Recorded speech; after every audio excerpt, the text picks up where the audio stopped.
I think of space not as the final frontier, but as the next frontier. In this day of time and evolution, space and everything about it is not as much of a mystery as it was decades ago.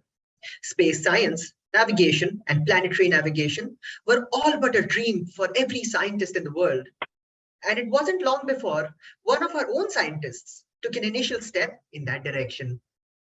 By playing key roles in system integration, the avionics of ISRO launchers, being the chief designer of major subassemblies, and the mission director of remarkably successful GSLV, he has made significant contributions to the success of India's space program. He has served as the co-chair of joint working groups with many agencies all over the world, represented India on many platforms, and even led the ISRO delegation in 2020. He is the recipient of several prestigious awards, such as the ISRO Outstanding Achievement Award in 2018 and the ISRO Team Award. On behalf of BITS Embryo and collaboration with Spectrum, I, Ashwita Ashok, along with my co-host Saumil Nema, proudly introduce our speaker for the day, Dr. Umamaheshwaran R, who is now the newly appointed Human Spaceflight Center Chief of ISRO. We welcome you, sir, and express gratitude for gracing us with your presence today. Thank you. Now I kindly request Dr. Umamaheshwaran Rao to tell us more about his journey with ISRO and his experience working on such a diverse array of projects. Thank you, Ashwita and Saumil. I am only Umamaheshwaran and not Umamaheshwaran Rao. So, first of all, let me thank you for giving this opportunity to talk to you guys on something about ISRO, which I am extremely proud of myself personally. And also it is really, I feel privileged in the sense I am also an alumni of BITS Pilani. So I did my MS Software Systems in BITS Pilani only. So to that extent, I can myself probably call as an alumni of BITS Pilani also. So that way, I feel more at home now with you guys. I think most of the audience will be the former BITS Pilanians or present students also. Am I right? Both are there? Yes, sir. Yes, sir. Okay. So nice to be among fellow BITS Pilanian, BITS people, I would say, not Pilani alone. Because, okay, it is spread across now in Hyderabad, Goa. You have beautiful campus in Goa. So nice to be back with you. So what I was told by the organizers is it's a kind of a free talk, not very structured, which describes probably the kind of experiences that I had, which I can share with you in ISRO. And also, I feel that what I have done is it will give a glimpse of the achievements of ISRO down the period starting from 1963. So that is what I have planned. So probably, if it's okay with organizers on that count, I will proceed further on my talk. On basically, I'm concentrating on the achievements, the characters, the characteristics, and the way we do things in ISRO. I think that is that should be the more relevant point here, rather than my experiences. So basically, I would say that it all started in 1963. So, 1963 is a very, very unique year in the world, considering many of the scenarios. Very interesting things have happened in 1963. To say a few, probably many of you may recollect the Great Train Robbery that happened in Buckinghamshire. It was in 1963. The first lady to reach space, Valentina Tereshkova, that happened in 1963. That's what the space is. Another very, very significant event in 1963, I would say, is that famous speech by Martin Luther King, I Have a Dream. So the Indian space program, I would say the dream of Dr. Vikram Sarabhai and the vision of our father of Indian space program, Dr. Vikram Sarabhai, also happened in 1963. It also happened that I was born in 1963. So in one way or other, I was inextricably linked to the growth, the birth and growth of Indian space program, I should say. I am very few people in ISRO are born in 1963. Not only me, a few people are there, and we also have a collective among ourselves, the 1963ans, we can call. So that is the birth of ISRO. Actually, to be exact, it happened in November 21st, where the first Nike Apache rocket, sounding rocket, it burst into the skies from a very, I would say, very quiet place called Thiruvananthapuram in the southern part of India, in a small state called Kerala. So it all happened there, and the entire sky was made bright with the color of the sodium vapor on November 21st, and thus began the journey of Indian space program as envisioned by Dr. Vikram Sarabhai. I would say that ISRO was really lucky to have not only an eminent person like Dr. Vikram Sarabhai. In fact, we celebrated his birth anniversary in the 103rd birth anniversary on 12th August this month. So it is not only his vision. I would say we were all very lucky that beyond Dr. Vikram Sarabhai also, we had a series of leaders, visionary leaders, who could take the baton and make the ISRO much more stronger and much more advanced, so that we can see the results now. We have reached up to this stage. So if you talk about Dr. Vikram Sarabhai, the vision, he was in 1950s itself, he was telling, he understood the importance of space technology and the uses of space technology that can given to the common life of our people. He was very clear in saying that we must be second to none in the application of advanced technologies to the real problems of man and society.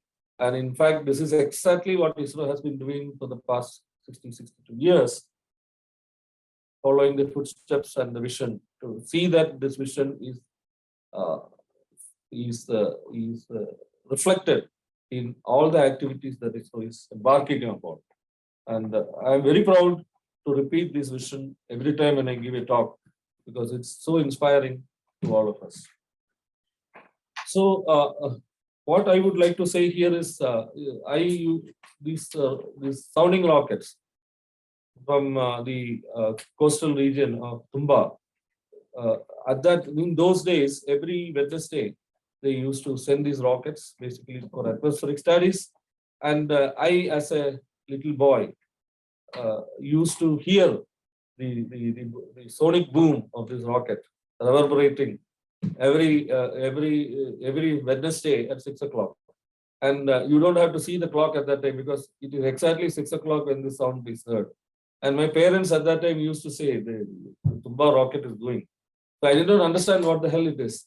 But I was really intrigued at that time what something is happening during this. So this really, I was curious about these images that I have during my childhood days. There is another clear vision, an image that is still residing in me, is a newspaper report of the untimely death of Dr. Vikram Sarabhai. That was in 1971, where in the Kovalam in Trivandrum, in a hotel, he was found dead in the morning. And I still recollect the photo that was put in the Malayalam newspaper Kerala Kaumudi, wherein I can see the Dr. Vikram Sarabhai lying among the mosquito nets and all that. That image is very much there with me. Similar is another image which happened in 1979, when a short man with a lot of curly flowing hair pointing his hand and thumb into the air with the first successful launch of our first launch vehicle.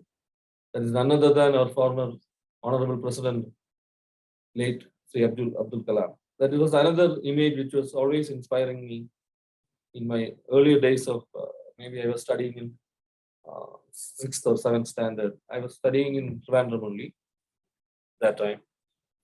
All my schooling throughout my career I have done in public school and government colleges only.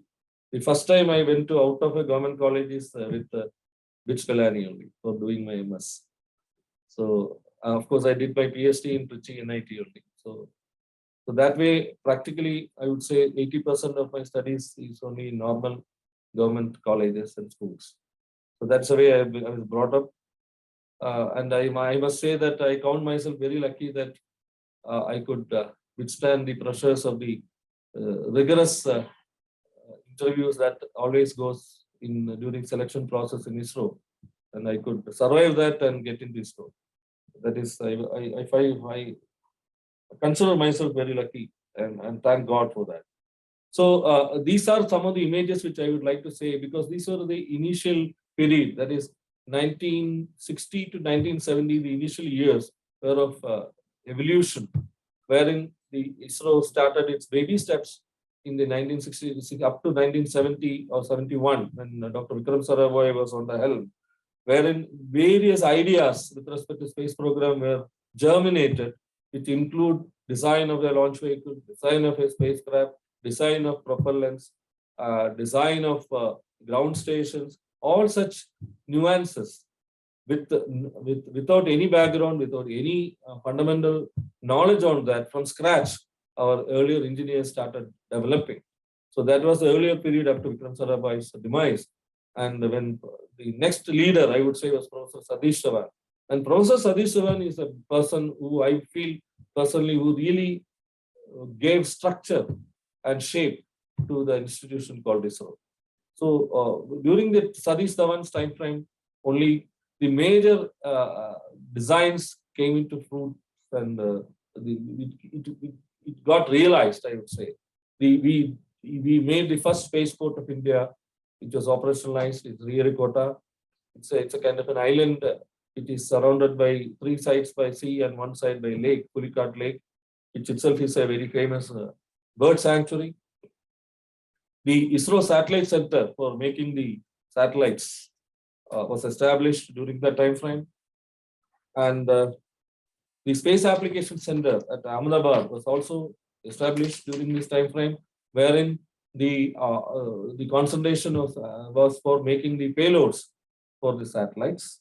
Then most importantly, the Liquid Propulsion Center was formed, because that is a very, very, I would say, critical design requirements, because liquid propulsion system are the, I would say, the power horses of any launch vehicle, because they have something called, they are more powerful engines compared to solid boosters. So it was felt, the need was felt for a separate set of people working on, or specialists working on this, and this center was established. So these 1970s were not only the infrastructure, the time for infrastructure establishment, it was also the time for design of launch vehicles as well as the satellites. And you also know that in 1975, the first satellite of India, which is a remote sensing satellite, Aryabhatta, was launched. At that time, we didn't have any launch vehicle to send these satellites, so we collaborated with Russia, and with a Russian on a Russian rocket, these satellites were sent. So this also, like I would like to stress here, the way ISRO went ahead is it has very strong collaboration with the foreign spacefaring nations. Even the first launch, the Nike Apache, I would say, the rocket was from NASA, from US, while the payload for that was brought by the French people. So that was a kind of collaboration. So from the beginning itself, we had very strong collaboration with spacefaring nations. And also not only that, from the beginning itself, our forefathers and the kind of visionaries always linked with respect to the activities, our industries. So from the beginning itself, industries were always a part and parcel of the activities of ISRO. This is very important, because at a later stage, I will try to link this to the new reforms which has happened in the last year. Similarly, the first the communication satellite, Apple, this Ariane payload, passenger payload experiment was flown in Ariane rocket for free. That was a kind of, again, the kind of collaboration that we had. That was our first communication satellite. Subsequently, we started making our own communication series, which is called INSAT series, as well as the IRS series, which is a remote sensing satellite. So these were the 80s were the time frame where the satellites were built, but at the same time launched from outside the country. But parallelly, we were doing the design and development of our own launch vehicles, which culminated in the successful launch of the first satellite launch vehicle, SLV-3, which was, again, the first project director was none other than APJ Abdul Kalam. That happened in 1979. You can see that that satellite was, the launch vehicle was of the class of 40 kilogram satellite in around 400 kilometers orbit. Subsequently, we developed an augmented satellite launch vehicle, ASLV, which was better than the higher capability, because we added two solid booster strap-ons, around 150 kg payload for around, again, same 400 kilometers low Earth orbit. The important thing was many of the technologies like open loop guidance, closed loop guidance, the kind of separation mechanisms, etc., were demonstrated. These are the technologies that were needed for our next generation launch vehicle. And I must really compliment our management of ISRO at that time to go ahead boldly with the next series of satellite launch vehicle, the Polar Satellite Launch Vehicle, PSLV. You know that PSLV even now is the workhorse of ISRO with more than 53 successful launches. It is one of the most reliable rockets, one of the most versatile rockets of that category in the world. And the Polar Satellite Launch Vehicle was a quantum jump to what we were doing earlier. When ASLV was 150 kg, PSLV at that time we designed for 1,750 kg at 1,000 kilometers orbit. Sun-synchronous orbit is called. So that was a kind of jump that we envisaged, and we could successfully do it. So these are the periods, I would say 1980 to start with. So 1979 was the first SLV, and the first ASLV happened in 1986, if I remember correctly. And I joined ISRO after completing my engineering again in Trivandrum. I studied in College of Engineering, Trivandrum, in electronics and communication field, and I passed out in 1985 and joined ISRO in early 1987. We were almost getting ready for the Polar Satellite Launch Vehicle launch. So I was put in as part of the launch vehicle team as an electrical integration and checkout engineer at that time. So ISRO, the entry level in my time frame was called engineer SB. So it goes to SB, SC, SD, SC, SF, SG, G, H, then outstanding scientist, distinguished scientist, like that. So that is a kind of structure that we have as far as engineers and scientists are concerned. So basically, the Polar Satellite, I joined in Polar Satellite Launch Vehicle only. And the first launch, I joined in 87, and the first launch happened in 1993. The first PSLV, of course, PSLV D1 was not a success. We had a failure, but that, I would say that like every failure is the first stepping stone to success. We learned quite a lot with respect to why it failed and how the systems have to be improved. So we corrected most of the systems. It was a very minor software glitch which really caused the failure of the first PSLV mission, and we corrected the entire system. As somebody was pointing out, the real need for very high quality simulations, we really realized during this mission only. And based on that, a separate entity itself was made for making the simulation activities. So that was the lesson that we learned from PSLV. And from PSLV D2, the next launch was 100% success, and the PSLV has never looked back subsequently. It is all a success gatha for PSLV. It is such a versatile launch, wherein even for your geo communication requirements, where we need to put the satellite in an orbit of 36,500 kilometers, PSLV is capable of doing that. And only thing is the payload will be of the order of maybe 1,200 to 1,300 kg. And the PSLV is the launch vehicle which took us to moon and which took us to Mars also. So that is a kind of that's a versatility the PSLV is exhibiting. And again, when you talk about the evolution, as I said, 1960s, 70s, the initiation phase where the vision was transferred into kind of programs. And we started experimenting with launch vehicles and satellites, prototyping, etc. in 80s. And when it comes to 90s, we really started operationalizing. PSLV became operational. GSLV was already on the design and fabrication phase at that time. You know, GSLV is a launch vehicle which was necessitated for our communication requirements, because communication, as I said earlier, we need an orbit of 36,500 kilometers. And if for that we need higher power engines. So cryogenic is one liquid engine which is absolutely essential if you need to succeed with respect to the requirement of GSLV.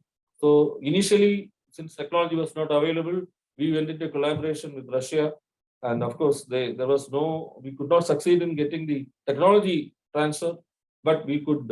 They gave us the stages, 7 stages they gave, which we utilized in our GSLV launch vehicle for our initial launches. So these things were happening in 1990s. The first GSLV launch with the Russian cryostat happened in 2001, to be exact. And these were the initial scenario. So what are all the kind of applications what we are talking about? Why we do all these things? I think it's quite obvious to all of you. As far as Earth observation applications are concerned, we have mind-boggling kind of utilization is there. I think with the consistent launches of our remote sensing satellites, I think the total scenario in India with respect to these requirements have changed, and the kind of intangible benefit that has given to our society is immeasurable, I would say. I'm not going into the detail. I think most of you are quite familiar, but some of the important things like potential groundwater zones, potential fishing zones, that's an extremely successful program, I would say, wherein we are able to identify the shoal of fish a priori and indicate to the fishermen so that they can directly go there, catch the fish and come back. So this has totally transformed the lifestyle of our own fishermen, especially in the coast of, I would say, Gujarat, as well as the coast of Chennai, Madras. So this is a clear case of how this space technology can transform the common life of the life of common people. So then another major thing is disaster management. Now, you know, the kind of damage, the kind of life losses that is happening due to cyclone is so much reduced. You know, you can count in your fingertips. This 3, 5, and most of the cases it may be due to they did not listen to the advisories given by the government. They would not have moved away from the area of concern. Mostly earlier, you can see it was the kind of death toll that was happening in cyclone was out of 25,000, 30,000 kind of scenario you would have recollected some 20, 25 years, 30 years back. So those scenarios totally changed. So these are all some of the great advantage that we get with our eye in space. So then communication applications also is mind-boggling, I would say. Now the cell phone itself is a kind of revolution that has happened in India, and every one of you has a cell phone, which is not only part of your requirement, it's part of your body now. It is like an ear. Your cell phone with I don't think we other than at the time of night we are sleeping, the cell phone is always with you. That's the kind of scenario that is here. So I don't know to go into details of these communication requirements. It is mind-boggling, but I would like to specifically tell you that the tele-education and telemedicine are significant contribution that we could establish, wherein so much of easiness and so much of access has happened with respect to be it education or be it medical advice. So this is a very successful program, and we are continuing to do this service to the nation. And then the third point is our navigation. I'm extremely proud, as you all know, that we have our own constellation called Navic, and it is something like GPS. It is equivalent to GPS, and our Navic constellation is the specifications are even better than that is offered by our GPS systems otherwise available. And now ISRO has taken, I would say, vigorous interactive sessions with all the end users, and now the industry is also coming up, and most of the applications, they are again, with respect to the applications, as far as navigation is concerned, it's mind-boggling. It is concerning aviation or geofencing, earth atmospheric studies. I can go on. Power grid synchronization is extremely important. Tracking the trucks and other vehicles, pilferation of kind of coal pilferation. It goes on and on. The unmanned, you say the unmanned level crossing scenario. I think now the government, different government agencies as well as industries are coming forward now to adapt to the advantage that we get from these NAVIC solutions. And I'm very glad to say that there are at least 6 or 7 mobile phone manufacturers who have adapted to NAVIC also along as a solution, along with the GPS solution. So ultimately, with the government intervention, I suppose very soon it will be made mandatory that the future mobile phones should have NAVIC in a mandatory fashion. So this is going to help us, because anytime if somebody decides to switch off the GPS, we should not get caught off guard. Our NAVIC will be there, and as the Honorable Prime Minister says, the Atmanirbharta we need to achieve in every field and every possible area that we can do. So NAVIC is a classic example which enables us for this Atmanirbharta as far as the navigation scenario is concerned. So these are all some of the kind of, that is, I talked about Earth observation, I talked about navigation, I talked about communication, and specifically we have space science oriented mission. So when I talk about this, I was totally involved as far as the launch vehicle kind of activities are concerned. I was involved in PSLV fabrication generation. I was involved in GSLV, the so-called Mark II, the next gen launch vehicle GSLV Mark III, which is GSLV Mark II was capable of maximum of around 2.3 tons to geo orbit, while GSLV Mark III is capable of 4 tons to geo orbit. So that's a difference. The next level high power rocket, and that is the GSLV Mark III, which we are also going to use for our very prestigious Gaganyaan mission, which is the human rated GSLV Mark III is only going to take our people to space and bring them back. I will talk about it later. So I was involved in the development of all these launch vehicles during all these periods up to, let me say, 2007. I'll come to that later. And it has been such an exciting period, so that every nuances of how a rocket is made, how an interface is made, what are all the, see, for your information, a rocket or a launch vehicle, or if you take a satellite also, all branches of engineering or science are involved. You take, let it be mechanical, let it be electronics, let it be communication, let it be electrical, let it be civil, let it be chemical. It goes on, and physics, mathematics, chemistry, all you can name everything, every possible, other than psychology is also involved, because humans are involved to that extent. So definitely it is such an all-encompassing kind of engineering and science field, so that even if I would say that the experience that I had in handling the launch vehicle and subsequent activities, I got expertise not only in I cannot say that I am only an expert in electronics and communication. The various other nuances of a launch vehicle or a satellite also, you become familiar, because hands-on experience you get other than the electronic system, so that I can comment on mechanical, or I can comment on some of the chemical aspects, because we are getting involved into all these things. It's an integrated effect. In ISRO, an individual cannot do anything. It is always teamwork.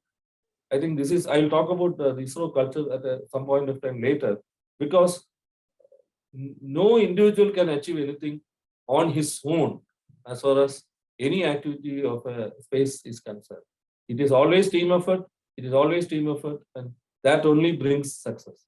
So the kind of comradeship, the kind of coordination, and what is needed will only bring success to our program. Otherwise, failure is ensured. Let me tell you. So that is the beauty of this thing. So what I was trying to convey to you is you are getting exposed to so many spectrum, the very wide spectrum of expertise and knowledge. So that, and if you are ready to utilize, you will evolve into a better person. You have the option of not doing it also. That also is there, because we are a central government organization. We cannot insist on anybody. But this gives a great platform for people to learn, develop into a better person. Okay, so coming to the science related, also I was talking about the leaderships.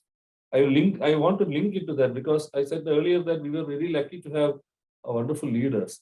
After Satish Dhawan, Dr. Professor Urao took over as chairman, as you all know, and he was instrumental earlier for the first satellite itself, or Aryabhatta. He was the first project director of Aryabhatta, and such a doyen of space sciences. He was also instrumental in bringing out the concept of astrosat, etc., which will come to that. After we have a great leader after Professor Urao, we had Dr. Kasturi Rangan, whom I think you are all fully familiar. He was such an expert with respect to a varied field of. He was expert with respect to satellites. He was expert with respect to science, physics, chemistry, and I'm sure now he's after retirement also his multifaceted requirements are still being utilized in Indian society. As you know, even the new educational program, he was the chair for that committee. So Professor Kasturirangan's time frame, I think launch vehicle, the GSLV Mark II really took off during his time frame only. That is a great contribution.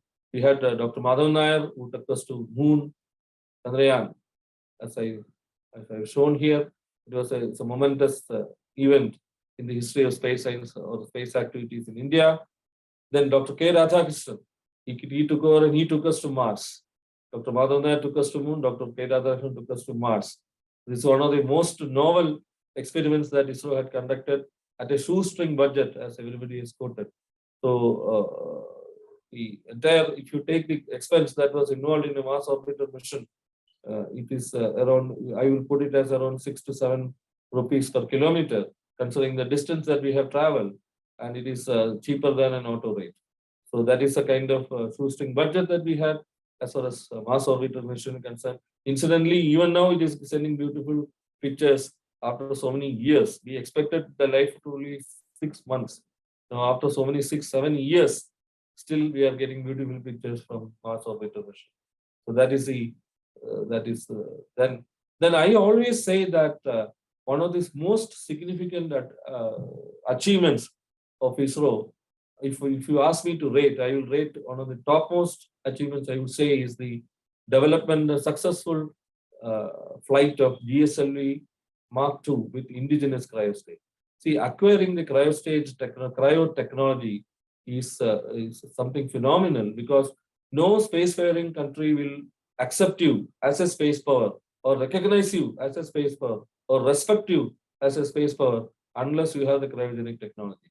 Even though it took almost 17, 18 years for us to master it, it was indeed, I would say, a golden day in history when GSLV Mark II indigenously, with indigenous cryo, GSLV D5, took off successfully on January 5th in 2014. It was a momentous event, and I am specifically very proud of it, because I was the associate project director, the vehicle director for that mission, and the project director and mission director was none other than the next, the chairman, the subsequent chairman of ISRO, Dr. K. Shivan. So that was a singular, significant achievement, which I think every Indian should be proud of, which doesn't get much publicity, but in the scientific field and the technical field, mastering the cryo technology is considered as one of the greatest achievements that one can achieve. Now we are all being respected because we have the technology. So that is the most important part of it.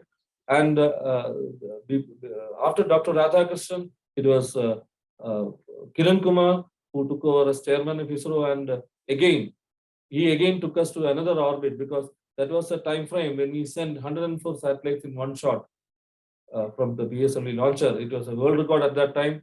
Subsequently, it took another 5 years for SpaceX to beat that record. So 104 satellites was a great achievement at that time. And you should imagine that 88 of them were from US. The satellites, 88 satellites of the 104 satellites from US. So that was the scenario. So what I'm trying to say is, apart from that, the space science also, apart from Chandrayaan and Mars orbital mission, we had AstroSat, which is our only, I would say the observatory in space, our only observatory in space, and this has got worldwide recognition, and so many users across the globe are using the data from this AstroSat, and it has given certain, I would say,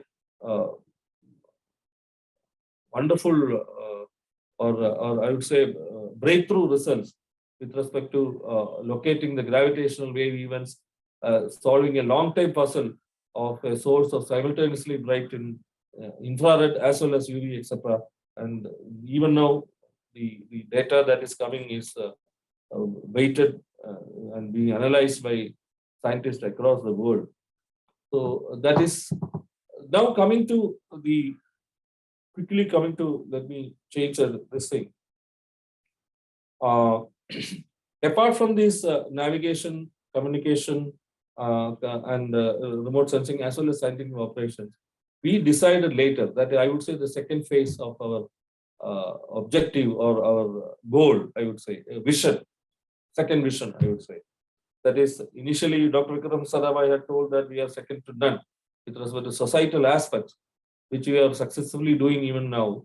We also felt that it's a time for us to rekindle the scientific spirit in the coming next generation of India, the youth. You people who are listening to me are also part of the next gen, I suppose. So there should be something more challenging for the next gen. And the space scenario that is going around the world is so dynamic, so that so exciting things are happening in the space again. So we need to be more proactive with respect to that. We also should be part of that, otherwise we will not be anywhere. So like, we went to Antarctica. Because we went to Antarctica only, we have a say as far as anything which goes on Antarctica is concerned. Similarly, we should be there where the world is going. Otherwise, we will have no, I would say, leverage in getting things what we need for our advantage.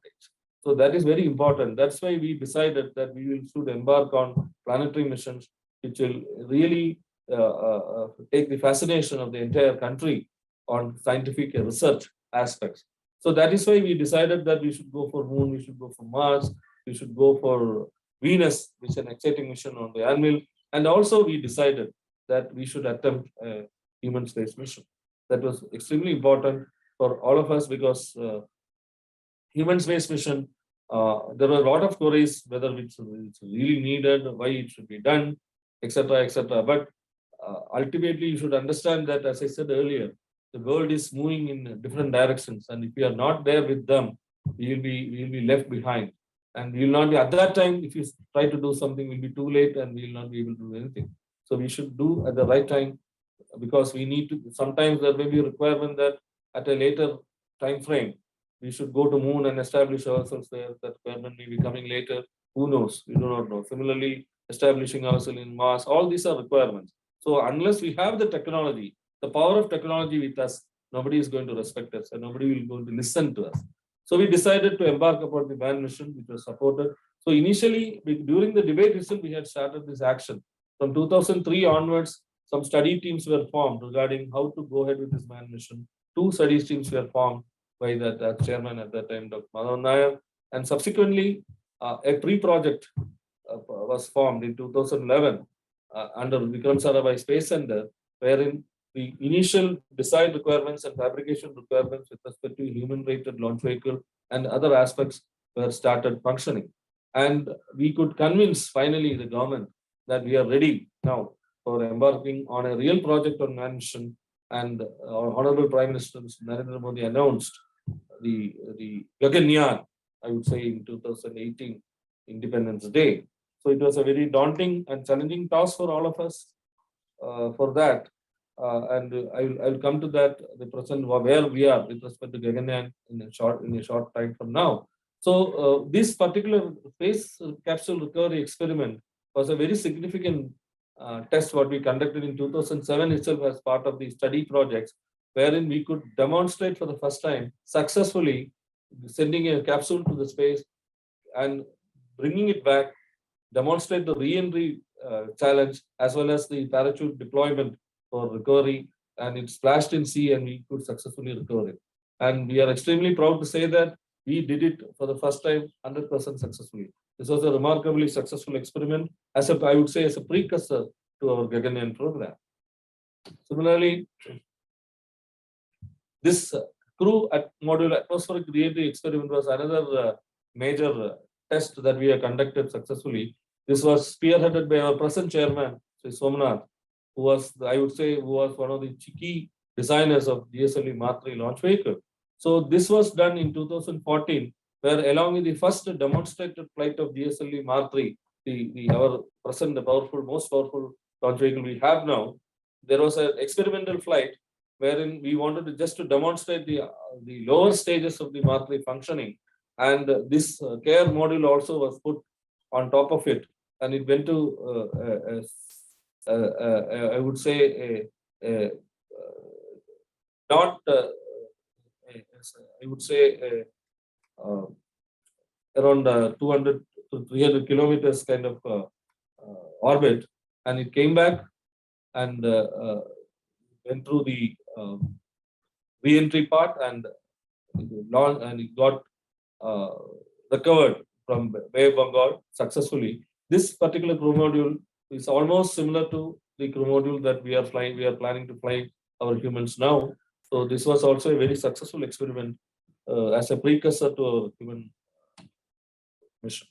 Then another important successful test that we could conduct as part of the project was that crew escape system, which we call paramount. You know, as somebody was asking me, reliability and safety is one paramount.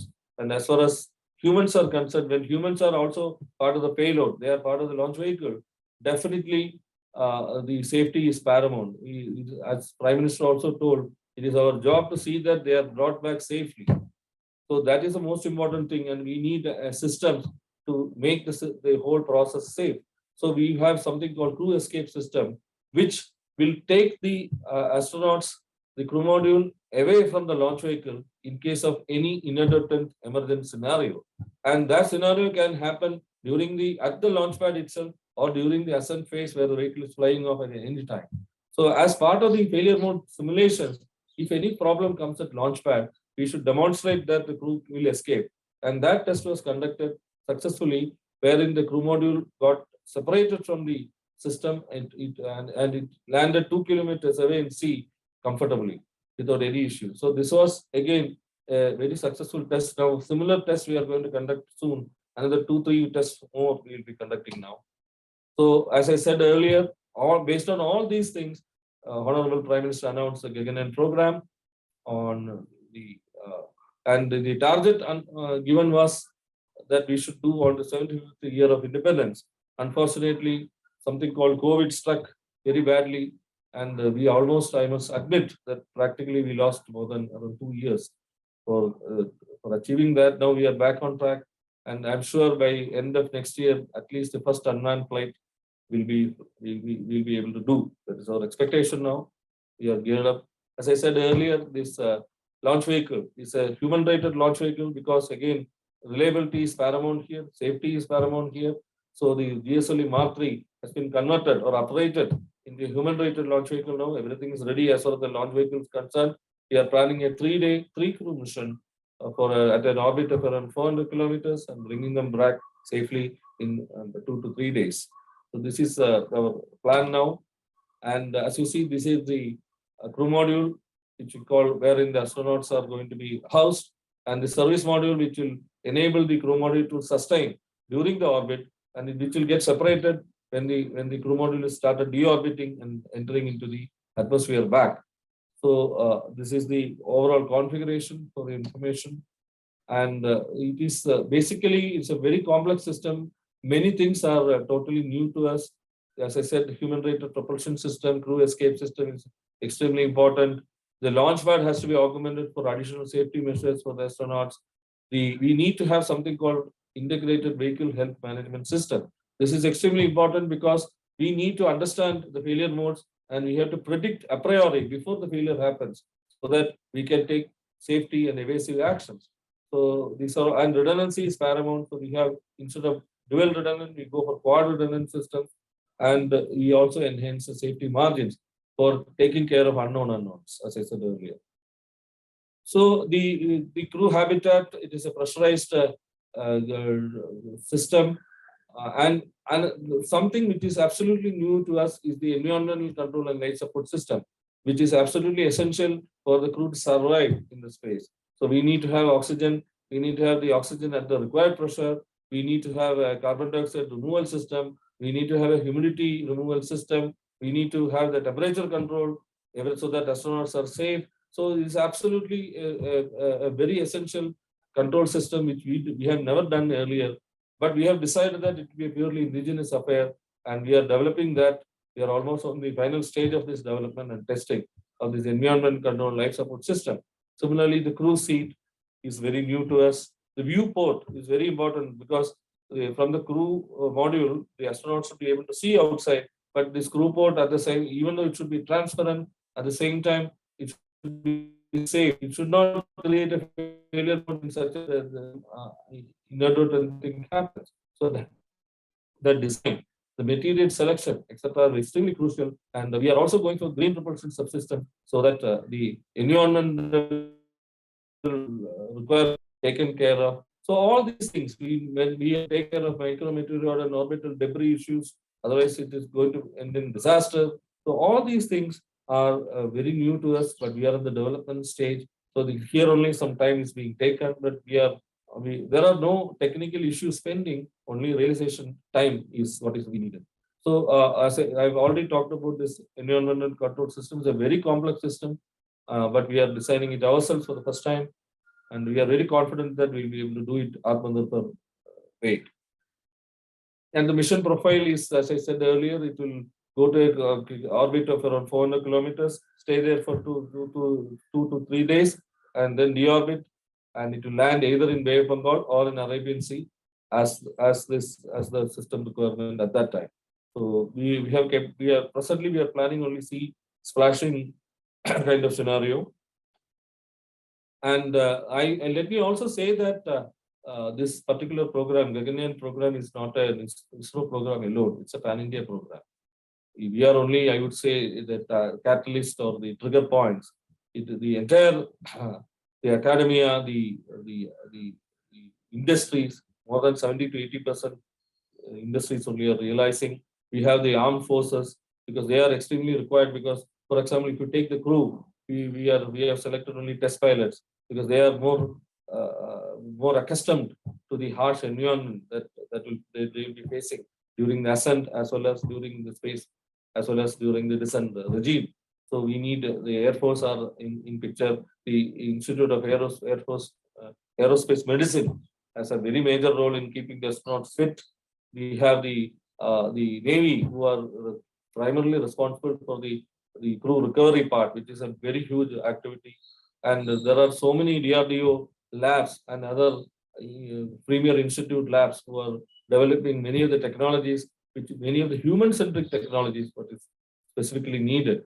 So it is a pan-India program. It's not only a pan-India program. It is we have very strong collaboration with Russia, with France, with US for many things, including the astronaut training, etc. So it is a huge, I would say, a global program that we have undertaken. And as Mr. Saumil was asking me, the establishing the reliability and safety is paramount. So we need to have a very series of tests prior to the first mission. So we need to have a series of integrated airdrop tests, which will demonstrate the capability of re-entering and the parachute opening, which is a very complex system, and safely splashing in sea. So we are planning around 17 different types of airdrop tests where the crew module will be taken by a Chinook helicopter to a 5-kilometer altitude and then dropped. Similarly, we have test vehicle missions wherein, as I said, the crew escape system has to be demonstrated successfully at various phases. I talked about pad abort, but the failure can happen during ascent phase also. So many at different kilometers during the ascent, we will make the crew module escape and land back. So these are a series of tests which are planning this year also. Pad abort test I will talk. Finally, it will culminate two successive unmanned flights.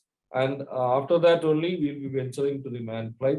In the unmanned flight, we are also going to put our half humanoid so that we can understand many of the facets that will happen and how the environment in crew module is going to be there, which we call it Vyomitra, which already many already. So I've already talked about the crew escape positions, and I'm not dwelling on much. The integrated airdrop test also I've talked about to you. Then the test vehicle, wherein the crew module will be taken up to about 30-kilometer altitude, and then it will come back at different failure mode scenario. Pad abort test also I explained to you. And as I said, this also national collaborations we have with so many, as I explained earlier, we have with so many Indian industries, academic institutes, DRDO, CSIR, Indian Navy, Army, NIOT. We can go on Indian Navy, Indian Coast Guard, Air Force, and so on and so forth. And we have international collaborations. We have with the Glav Cosmos Russia with respect to the Russian, the crew training, as well as for the crew seat and the suit, safety suit, which they need to wear. We are getting from Russia. We have coordinated with the Australian Space Agency for tracking support. We need almost 100% visibility all around the globe, which we alone cannot support. So we need support from other countries. So Australia has come forward. Similarly, US has also come forward.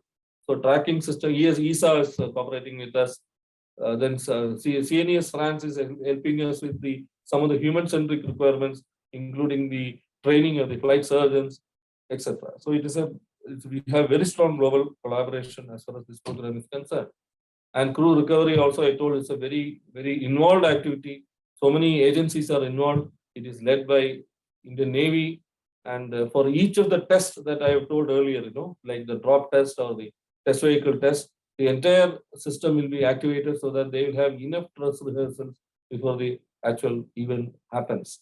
And crew selection also, as I said, we have done, and 4 candidates are already selected. The Russian part of the training is completed, and now they are undergoing the Indian part, our Gaganyaan specific training they are undergoing now. So that's also going in a very nice way. We have the mission specific training. We have a astronaut training facilities already commissioned in Bangalore, and they are there, and different training modules they are undergoing now. So it's very exciting period which is going on. And somebody asked here, the level of simulation needs to be a little more higher because some more virtual reality requirements are also there because humans are involved. So they should get a feel of while flying how it will look like when you are really in the crew module. So we need virtual reality training simulators with the cabin interior and interface simulated. We need static mock-up simulators wherein these people have to sit into something similar to the crew module and see whether they are able to access things, whether they are comfortable. So many simulation trials they have to do, and something like analog, human analog also we need to do, wherein they may have to stay for continuous days without coming out and see survivability. So like that, so many different kinds of simulators are required. Many of them we have fabricated ourselves, but we have some industrial collaboration also, wherein they are developing specific softwares for this. All these are going on in a very nice way. So now that is regarding Gaganyaan, and we have so much things to do in future, so many different things. We have the requirement of high throughput satellites because the demand for data is going like anything. So we need to have high throughput satellites. Already one satellite is in the orbit now, but we need much more. As far as space science is concerned, we have exciting programs like ExpoSat, Aditya L1, where we are going to the Lagrange point L1. We are going near the sun. We will have maybe the Mars orbiter missions too. Venus mission is already on, where we are going to the Venus. So lunar polar exploration is planned with the collaboration with the JAXA. Like that, so many exciting programs are in the annual as far as new future trends are concerned. And again, going ahead with that, we have higher powerful engine and stage developments. We are on the design stage, wherein in future the launch vehicle itself will be modular in nature, so that depending on the requirement, the can be add-on things can be done, so that the power can be accelerated. At the same time, we are having the small satellite launch vehicle also. The first mission happened hardly 2-3 weeks before. It was practically, as far as the launch vehicle concerned, it was a success. But of course, the orbit we could not achieve. So we are correcting the mistakes what we have seen here. This is the first mission that we had. It's a very cute launch vehicle which has got a lot of industrial or I would say market possibilities for India. And the next mission we are immediately planning in another 1 month's time.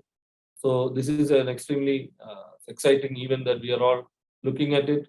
Then reusable launch vehicle also, we are having our own programs wherein hypersonic we are trying to combine with air breathing as well as re-entry technologies, so that you will have very optimal and efficient launch vehicle.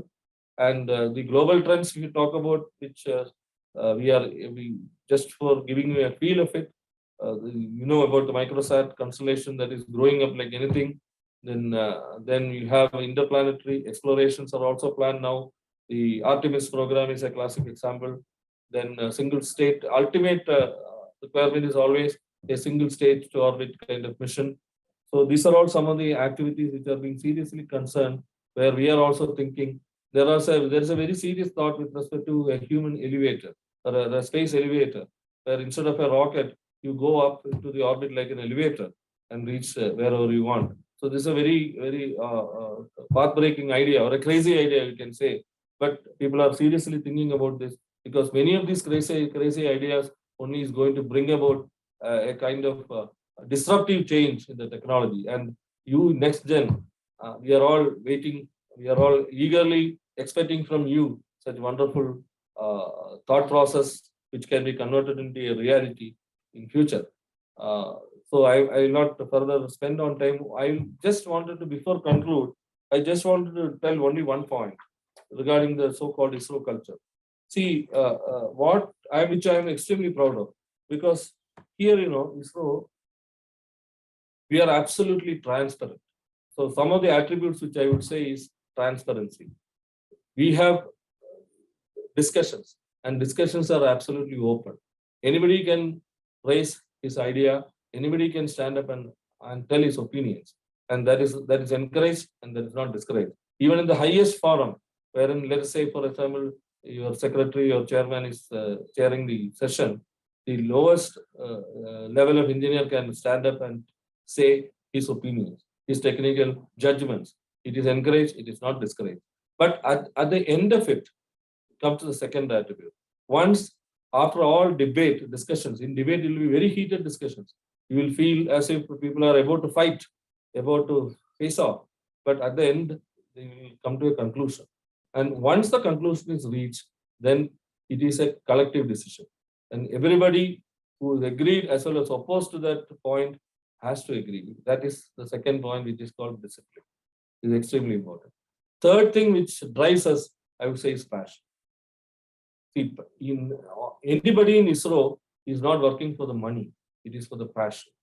Everybody from the lowest level to the highest level, they are executing the things on their passion. Even though, let me say, when I am in Sriharikota, when the launch happens, till T0, when the countdown starts, T-10, 9, 8, 7, like that, the countdown is going, definitely your knees will start shaking.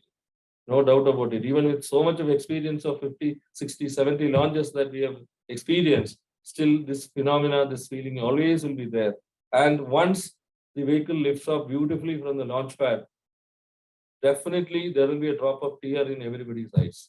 So that is a kind of passion, even after so much of experience and launch. It is not, even though it has become almost routine, the passion still drives us. And the passion that is what makes us transparent, and that's a passion which makes us succeed. That is the another attribute I would say is commitment. Everybody is absolutely committed to the job that he is given to, and nobody can take away that from the individual. Commitment, is a great attribute that I have seen. And finally, most important thing which is required, because I said it is always a team of integrity. High level of integrity is absolutely essential, because without that, success is not possible. And I'm very proud to say that these are all the 5-6 attributes that we have, which we collectively call ISRO culture, which has been imbibed from the Dr. Sarabhai time frame through the different leaders that I have mentioned to you till now. Our present leader is Somnath, and under him also, this is a culture that we are able to continue. And that is what makes ISRO so different and so unique.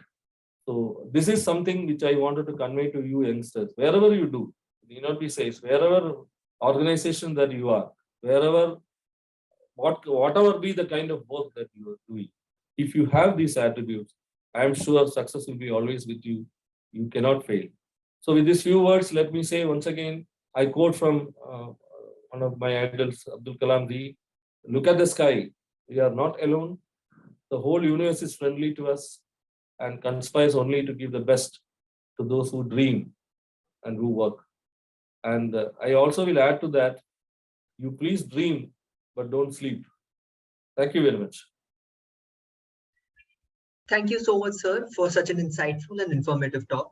I'm sure our listeners got to learn a lot of new things pertaining to the various aspects of avionics and space industry from this session. Sir, earlier you mentioned, I have a question from the talk, if that is okay. Yeah, please go ahead. So earlier during your talk, you mentioned that since people are involved, inevitably there is a certain aspect of psychology that is also involved in space travel. So, sir, I would like to ask since we we are looking towards ambitious and ambitious missions like Gaganyaan in the future, and space environment is extremely harsh, even for trained astronauts. So, sir, what kind of steps are we taking to train these astronauts mentally to be able to survive in space? Yeah. As I said, there is a team of psychologists who are continuously monitoring their scenario. Institute of Aviation Medicine takes care of that, and they are constantly interacting with them, getting their feedback, giving them updates, giving them advice. So it's a constant process which is going on. It's a very major part, which because they have to be kept not only physically fit but mentally fit. It's extremely important, because it's a very tough mission. And to be very frank, anything can happen. And one good thing is that they are all trained test pilots, wherein each test pilot flight is also like something like that. So they are basically mentally tuned to that, but still this support is extremely essential. So that is continuously going on. We are giving a lot of importance to that. So that indeed was a very enriching and interesting talk you just gave. I really learned a lot from that. Sir, with the recent launch of the movie Rocketry, which generally talks about indigenous cryogenic engines, many youth right now is also interested in the same. You also mentioned about it in your talk. And could you explain more about it for the people that are watching? See, basically, the cryogenic technology is nothing but wherein, for any liquid propulsion system, you need a fuel and an oxidizer, right? So here, the fuel is nothing but hydrogen, liquid hydrogen, and the oxygen is the oxidizer.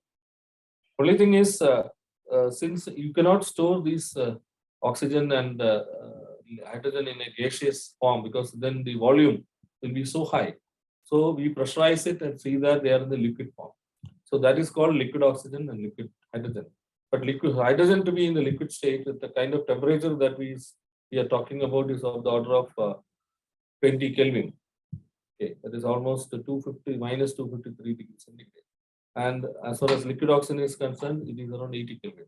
So we need to keep this. So we need to have structures. We need to have tanks to withstand these temperature where these systems or these materials can be stored. And at the same time, when this engine fires, the temperature range that is going to happen is of the 2300 degrees centigrade. So there's a kind of temperature gradient that is happening is, as you know, minus 253 degrees centigrade to plus 2000 degrees centigrade. So we need materials which can withstand this temperature range. So these are all some of the material kind of challenges that we have for the cryogenic stage. But the important thing is cryogenic stage gives what is called the maximum, we call it specific impulse. Specific impulse is a parameter which clearly defines for a known mass what is a kind of thrust that is getting developed. So with a minimal kind of quantity, we get the maximum thrust. So the cryogenic propulsion gives a maximum thrust around 460, 455 to 460 seconds that we call specific impulse. So the advantage is, the launch vehicle mass along with the propellant can be minimal and it can propel to a much more larger distance. So as I told you earlier, the kind of requirement as far as a communication satellite is concerned, we have to put it in a orbit of 36,500 kilometers. So in order to keep the satellite in 36,500 kilometers, what we call the apogee point, normally the satellite will be injected at a point. It's an elliptical orbit normally we do at an altitude around 200 to 220 kilometers, which we call perigee. But the important thing is you have to leave the satellite from the launch vehicle at a particular velocity, which can be of the order of 10 kilometers per second kind of velocity we require. If that velocity is reached based on Kepler's law of the heavenly body movement, automatically the spacecraft will move to a 36,500 kilometer apogee orbit. And then the thrusters in the satellite will make it a circular orbit slowly. So, but the important thing is we need to impart the velocity. And for that, we need a higher thrust. And cryogenic stage is one thing which can impart that kind of a velocity to our satellite. That is the importance of cryo stage. Otherwise, we will not be able to reach this kind of orbits. And definitely, not only that, because of this power that we have with respect to the cryo stage, it can be much more useful with respect to interplanetary missions. Of course, with PSLV, which has got a lesser power, instead of 10 kilometers per second, the speed, that is velocity we can reach is of the order of 7 to 8 kilometers per second. But we can still go to geo orbit, but the payload of the satellite will come down. We may be able to say a 1.3 ton kind of scenario. But with cryogenic stage, we have like GSLV Mark III, we can even take a payload of, let us say, 4 tons to geo orbit. That's the difference. So that is the importance of cryo. Okay. Yes, yes, sir. Yes. That's certainly. Thank you, sir. That certainly cleared it up, sir. Also, while talking about future prospects towards the end of your talk, you specifically mentioned that there are obviously plans around the world regarding space tourism, and you personally have contributed to space and avionics, which has led to many new startups in India that are related to this sector. So, are there any such plans that are currently underway in India? Absolutely. In fact, you might have heard, no, the government has introduced a new reform, so many reforms in 2020, wherein the entire space sector is open to industries and academia and startups to carry out their space activities. So this is a very important decision, and a mechanism called InSpace has been already formed, whose main job is to promote and hold the industries as well as the startups to come forward. And encourage them to do these whatever activities. See, space activities can be either making a launch vehicle, can be making a satellite, or it can be applications, or it can be making ground stations. So many facets are there as far as space activities are concerned. So government has really opened up this scenario. And before the InSpace was formally established, there was an interim committee with me as chairman. And I am very happy to say that at that time, more than 35 to 40 industries came forward, the young startups came forward for various activities. And subsequently with Mr. Dr. Goenka, Pavan Goenka as the chairman of InSpace, I understand now that they have already 70, 80 kind of industries and startups who have come forward for various activities. So this is really getting up. There are very good young team or young entrepreneurs, I would say. Many of them, like Skyroot is one example, Agnikul is another example, Pixel is another example, Space Kids is another example. So many people are there in various facets of space activities. It's very promising, I would say. Thank you so much, sir. Sir, I have a little follow-up to the same question. Before the talk commenced, you were telling us about the importance of running simulations and the simulation and multiple tests in order to ensure the efficiency of space vehicles. So, with the influx of private players into this industry, there are obviously now more opportunities in terms of the amount of tests that can be carried out, because there are more rockets that are being launched. So does that help us in obtaining more data and making our own vehicles more efficient? Um, yeah, definitely we are going to get more data. Efficiency is something slightly different, because not data alone is not sufficient. You need more technological inputs to make either a launch vehicle or a satellite more efficient. But as far as your point is valid with respect to applications. As far as the satellite-based data applications are concerned, yes, with so many startups coming, and they have some wonderful out-of-the-box thinking process, which I'm seeing, and that is really very promising. And the data that is going to be that is going to be generated with these different kinds of applications that are going to come up. I'm sure things are very bright, and some dramatic changes can happen in our day-to-day life with these applications.